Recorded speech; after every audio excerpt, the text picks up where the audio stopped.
वड़ाई साहब, एक तो जो हमने सवाल सामने रखा कि अगर एहतजाज मुलतवी हो जाता है तो इसका फ़ायदा और नुकसान किसको होगा, साथ ही साथ इस सूरत हाल को ठीक करने में पीपल्स पार्टी और मौलाना फजल रहमान क्या किरदार अदा कर सकते हैं? पहली तो बात यह है कि मुज़ाकरात कामयाब कब होते हैं।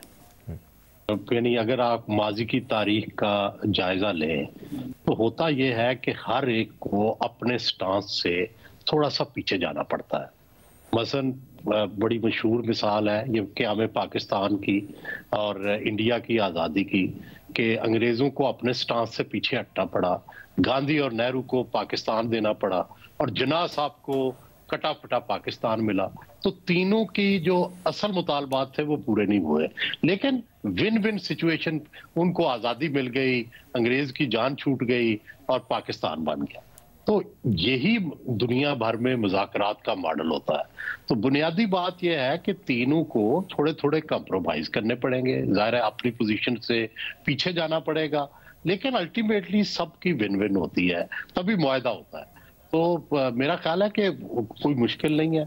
और दूसरी बात यह है कि असल बात है कि पाकिस्तान में, जैसे रीमा साहबा ने कहा, बिल्कुल सही बात है कि यहाँ पे जो 51% बल्कि 60% तो हमारी मुक्तदरा का रोल है।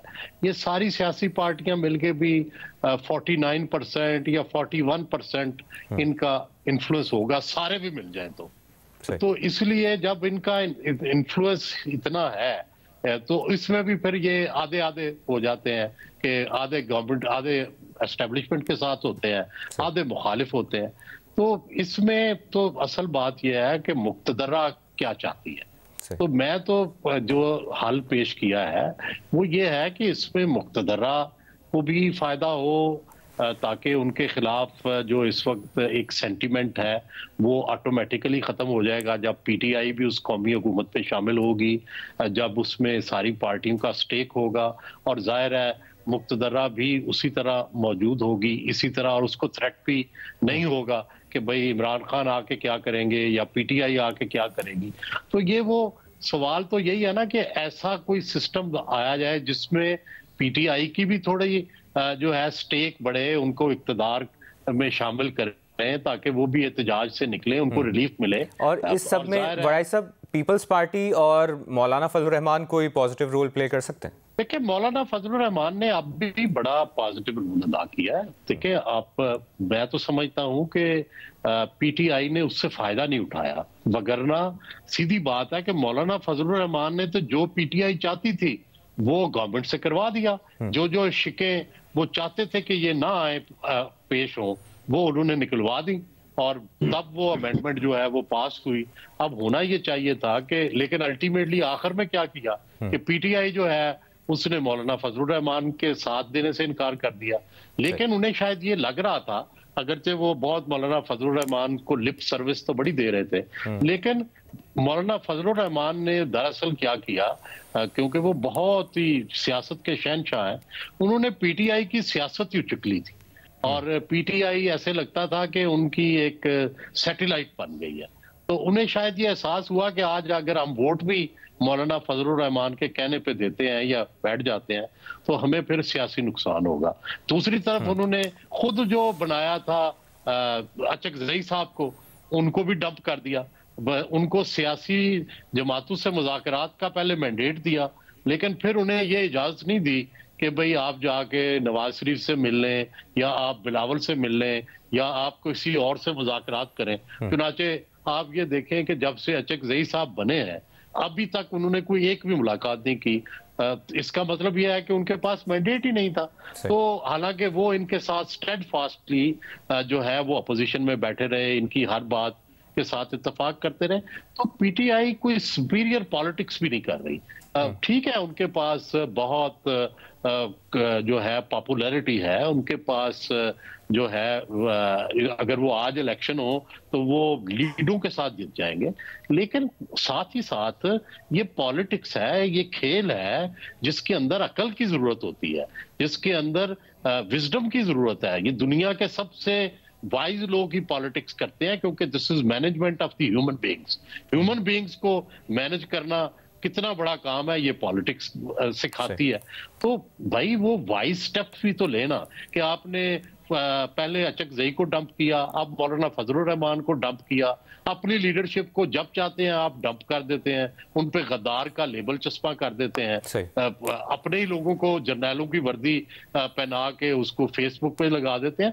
तो कोई डिसिप्लिन नहीं है। हम तो खैर जो भुगत ही रहे हैं यूट्यूबर्स का सारा जबर, वो तो हम तो कहते हैं कोई बात नहीं, ये करने दें, इनको गालियां निकालने दें। जिस दिन इनका गुस्सा ठंडा हो जाएगा उस दिन इन्हें शायद समझ आ जाए कि ये गलत कर रहे हैं, क्योंकि इसका सारा अजाब तो इमरान खान पे पड़ रहा है। गाली कोई और निकालता है, सख्ती इमरान खान को सहनी पड़ती है। तो ये अपने लीडर से इनकी खाक हमदर्दी है।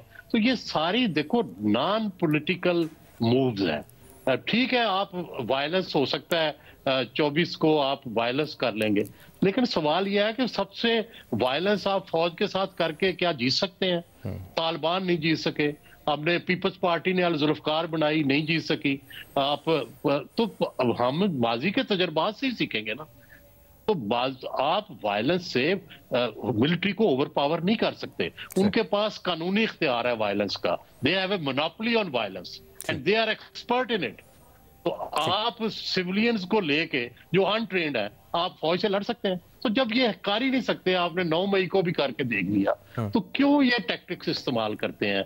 बेहतरीन तरीका है मुज़ाकरात, बेहतरीन तरीका है डायलॉग, बेहतरीन तरीका है गिव एंड टेक। तो ये करें, और आपके पास अवाम की ताकत पहले है, तो अगर आप अच्छी पॉलिटिक्स करें तो हर चीज ठीक हो जाएगी।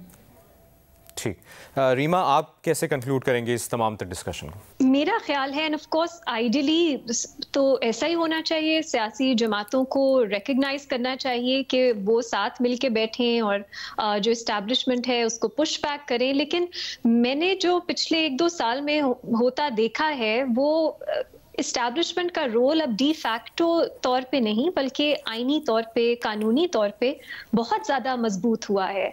और आप इसको जिसको भी ब्लेम करें कि ओरिजिनल सिन क्या था, इसमें जो आज हुकूमत में पार्टीज हैं उनका बहुत बड़ा रोल रहा है।